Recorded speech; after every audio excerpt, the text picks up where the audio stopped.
Hello and welcome to my first episode on our Pantera.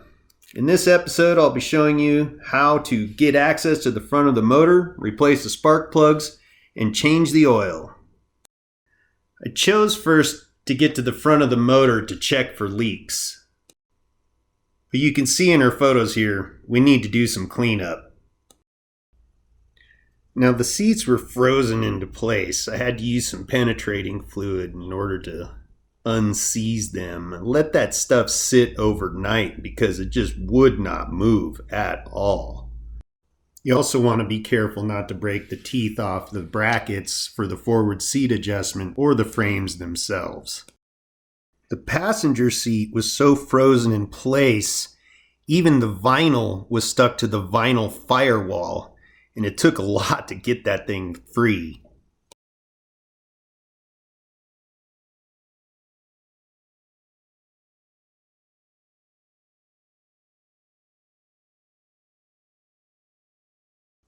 I went ahead and decided to remove the passenger seat so I could have more access to remove the interior trim firewall. Here's a shot of the back of the seat with it all the way forward. Not much access or space behind the seat at all. Removing the front seat should give me plenty access to safely remove that interior trim piece. That penetrating fluid made it pretty easy to remove the hardware. These seats are in really good condition. I feel like if I just clean the upholstery and replace the foam and re-hog tie everything together, they should be really easy to reuse.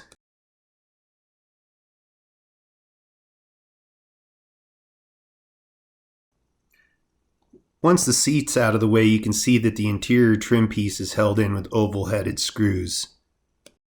The top of the panel was held in with two 5/8" standard bolts. Now with the passenger seat out of the way and the driver's seat all the way forward, should be really easy to remove this interior trim piece. Luckily, on the back side of it, no fire damage whatsoever or sign of fire whatsoever.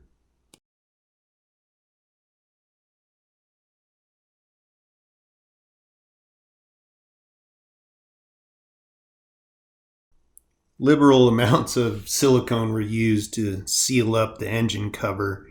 You can see I had to really pry it away to get it to pop free from the firewall itself. And then I found a little surprise. Once I had the cover out of the way, I made this little discovery a little freaky.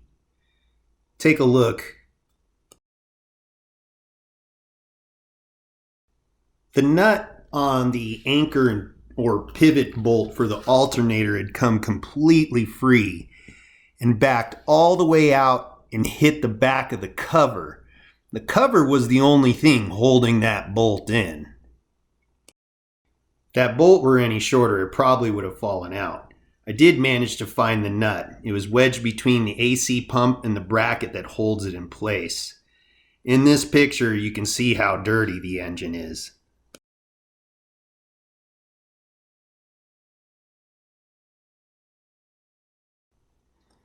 With the front engine cover out of the way, I was finally able to blow from the front years worth of accumulated dust and also check the front for any leaks as well.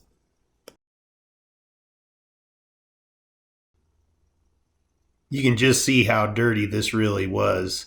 I went ahead and washed it with soap and water once I got all the dust out of the way.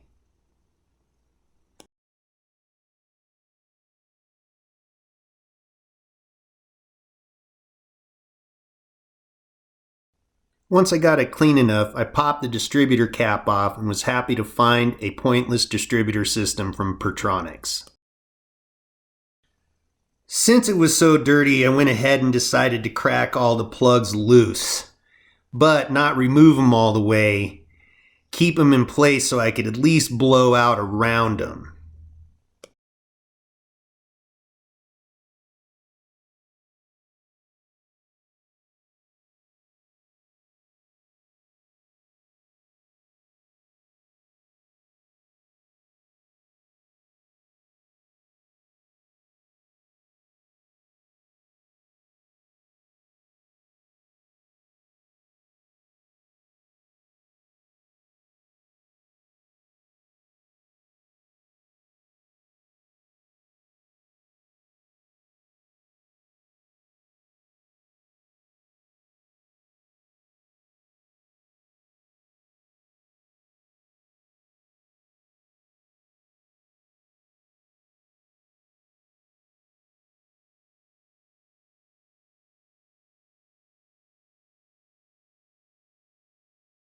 It's hard to see in the video, but we did blow some dust free from around the plugs.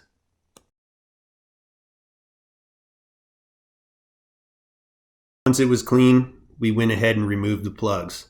I was happy to find that none of the plugs were super fouled up. I checked the gap on the plugs coming out and they were set too wide. Pertronix recommends only putting 7/1000ths of an inch higher than your OEM gap. We went only 4/1000ths of an inch higher than OEM recommendations. I used a spark plug coin and feeler gauges to set our gap.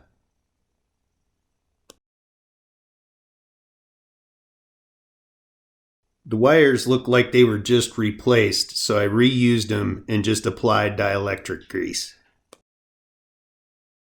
I went ahead and squirted a little bit of oil inside each cylinder before I installed each plug. It's not enough oil to foul up on start, but for an engine that's sat for a long time, it's a little easier on the piston rings. Time to change the oil. When I drained the oil, I was glad to see that it was full and it wasn't in that bad a shape. It was still pretty transparent. You could tell that they'd taken care of it. When I bought the car, it came with some spare parts in this brand new oil filter. I went ahead and filled it up halfway with oil and used it. When it came to filling it back up, I used just a quality 20 weight 50. I have no preference on a brand or style of oil. It really depends on the vehicle and the motor. There, our oil change is done. And that wraps up our first episode on SCGT. Tune in to the next episode where we inspect the brakes and suspension while it's up on the rack. Thanks for watching.